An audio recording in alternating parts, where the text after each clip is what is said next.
O lugar onde se chama Getsêmane na Bíblia, em hebraico, quer dizer lagar de azeite, onde a azeitona era esmagada.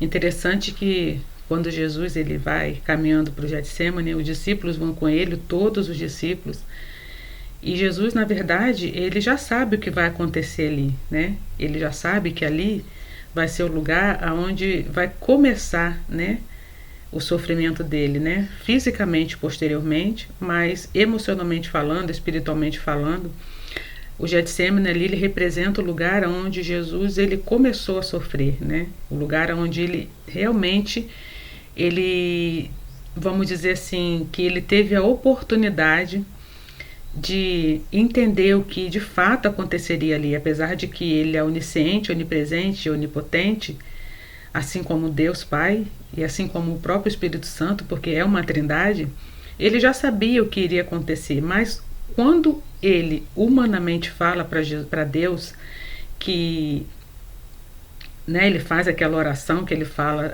Senhor, se for possível, né, passe de mim esse cálice, né, mas em todavia faça a sua vontade. Mas Jesus ele sabe que ali iria começar de fato, né, porque já estava se aproximando a hora de Judas vir com os soldados para pegá-lo e prendê-lo. Ele já sabe do sofrimento que ele iria passar. E o que me chamou a atenção nesse texto é que os discípulos vão com ele e ficam ali em um certo lugar.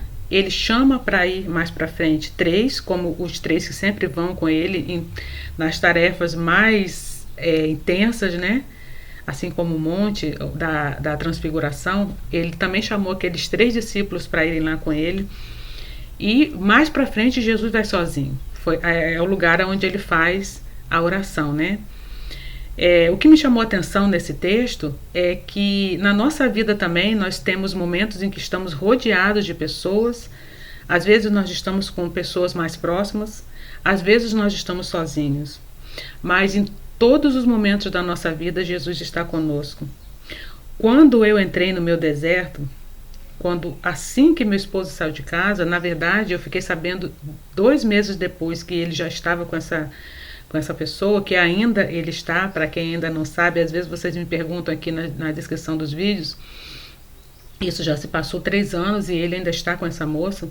Eu passei uma das piores dores da minha vida. Naquele momento, eu entendi que ou eu fugiria daquela dor, e aquela dor iria me perseguir para o resto da minha vida, eu iria ser uma mulher amarga, uma mulher que iria respingar a minha amargura nas pessoas, a minha raiva, o meu ódio, ou eu permitiria que o Senhor me tratasse, que o Senhor me curasse naquele momento. É claro que quando nós fazemos essa opção, nós estamos cientes, nós não sabemos o que vai acontecer, mas nós estamos cientes que passaremos por uma prensa, que passaremos por um tratamento de Deus, um molde de Deus no qual Deus vai extrair o nosso melhor.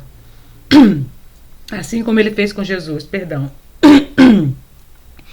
Assim como ele fez com Jesus, ele já estava preparando para a morte e para a ressurreição de Jesus, onde seria o auge da pregação do Evangelho, a ressurreição de Jesus, né?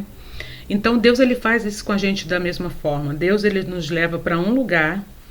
Muitas vezes esse lugar nós vamos estar acompanhados ou não. Muitas vezes as pessoas vão nos abandonar, como foi o caso de Jesus também, que quando os soldados chegaram ali, que Judas deu um beijo na testa de Jesus, os discípulos todos saíram correndo, eles abandonaram literalmente Jesus. Então vai ocorrer alguns momentos na sua vida também que algumas pessoas vão te abandonar, às vezes não de propósito, voluntariamente, mas às vezes porque essas pessoas também estão passando por problemas parecidos com os seus. Às vezes as pessoas estão ocupadas, às vezes as pessoas estão realmente querendo viver o momento delas. Tanto que depois quando Jesus volta, é como se nada tivesse acontecido. Jesus já tinha perdoado os discípulos, era uma nova fase na vida deles, aqueles 40 dias que Jesus ficou depois da sua ressurreição, e assim também acontece com a vida da gente, né? Então às vezes você está aí me assistindo, você pode estar sozinha no seu quarto, você pode estar achando que está passando por uma luta que você nunca passou na sua vida, como foi o meu caso. Eu passei momentos ali que eu achei que eu ia morrer, que eu achei que eu não ia suportar. Mas em todos os momentos do meu deserto, Deus esteve comigo, o Espírito Santo esteve comigo, Jesus esteve comigo. E assim eu consegui, através deles, sair desse deserto, sair dessa situação que, na verdade, eu achava que eu não ia conseguir.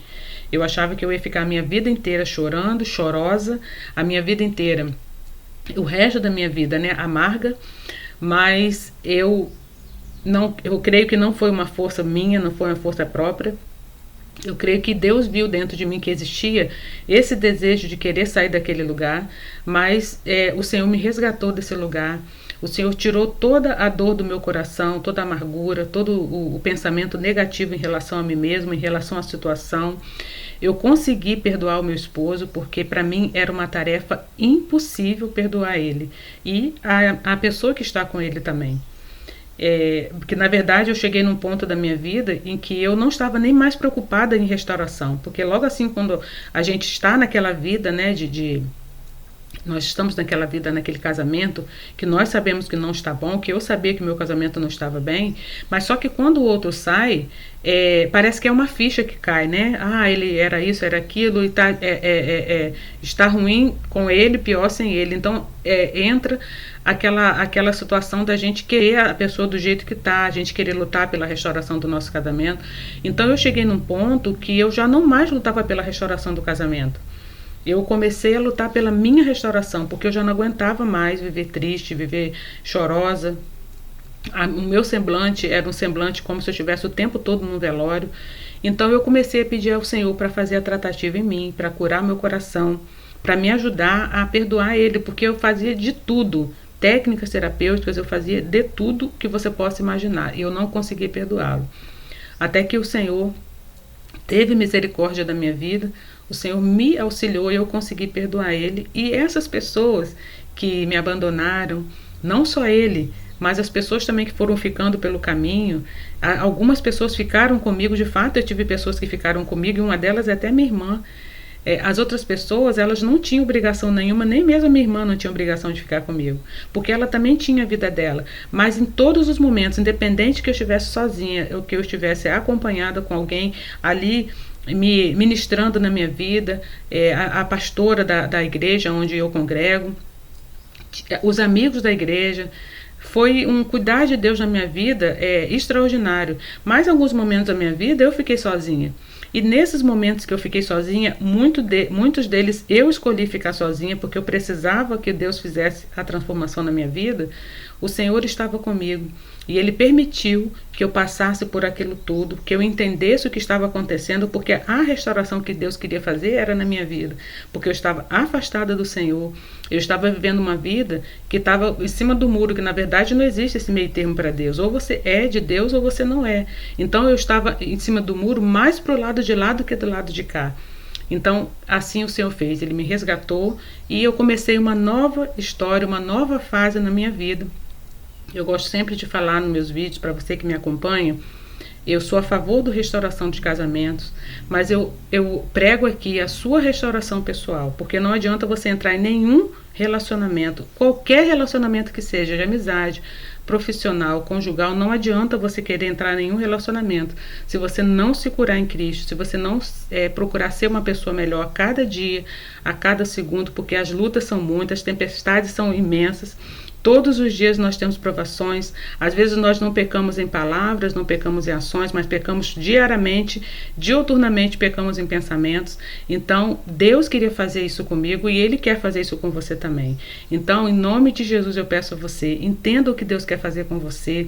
Não é sobre o que aconteceu na sua vida, não é sobre o seu esposo ter saído de casa, não é sobre a sua esposa ter saído de casa, não é sobre nenhum tipo de dor que você possa estar passando agora. O meu canal, eu falo especificamente sobre isso, sobre aquilo que eu passei, que foi a saída do meu esposo de casa. Mas independente da dor que você esteja passando agora, saiba que o Senhor está com você em todos os momentos da sua vida, independente se você estiver acompanhada ou não, independente se você estiver dentro de uma multidão ou não. O Senhor vai estar com você em todos os momentos, e essa é a mensagem que eu trouxe para você hoje. E eu creio que em nome de Jesus você vai ter a capacidade do Espírito Santo de entender que você não precisa de nada, você não precisa de ninguém nesse primeiro momento a não ser de Jesus Cristo, e Ele vai colocar as pessoas certas na hora certa, no tempo certo, para você dar continuidade àquilo que ele já colocou no seu coração. Se for para lutar pela restauração do seu casamento, lute, mas preste atenção naquilo que Deus está falando para você agora, porque às vezes você está muito preocupada ou preocupado em restaurar o seu casamento, em que o outro mude, que o outro transforme, que o outro te peça perdão, que o outro faça N coisas, e você está esquecendo daquilo que Deus quer fazer na sua vida. E que você possa entender que a transformação verdadeira começa através de você, e depois ela se estende para outras pessoas. Amém? Que no nome de Jesus você possa entender essa mensagem, que ela possa ficar gravada no seu coração. Fique com Deus e a gente se encontra no próximo vídeo. Tchau, tchau.